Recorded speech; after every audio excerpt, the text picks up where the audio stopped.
I'm Tyler Brulé, Editor-in-Chief of Monocle magazine from London. If you look back at 2007 when we launched Monocle, the media landscape was evolving rapidly. Of course, we were also on the cusp of the biggest economic collapse that the world has seen in recent history. We were very much focused on being a magazine first and foremost.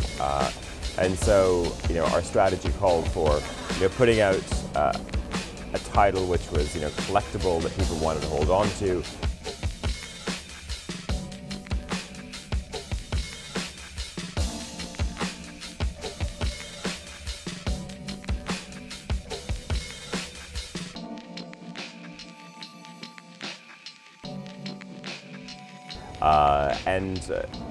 For anyone who knows Monocle, they'll know that, of course, we're obsessed with travel. And I think anyone who knows Tomorrowland and its founder well, Mr. Sasaki is also traveling constantly. So we thought of this idea of coming up with really sort of something which was very chic in terms of a fashion collection for travel, but also something which is very comfortable. So we didn't want our readers to sort of look too casual when they're on an airplane or going through an airport, but at the same time, we also wanted to balance that elegance with comfort.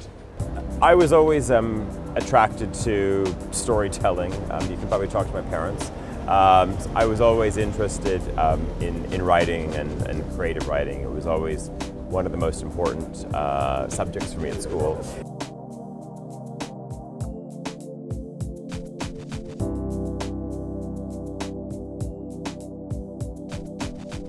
Wallpaper magazine launched in 1996, but I had the idea for the magazine probably in 1994, and this was shortly after I was in Afghanistan. And I think what we saw in many cities, whether it was London, whether it was New York, that people wanted to live in the center again. They wanted to be in the middle of things. So there was this real interest in urbanism in its purest form, embracing the city, not living in the suburbs. And that really became the core of what Wallpaper focused on. And so it was about architecture, it was industrial design, and how these things drove and helped create a better urban environment.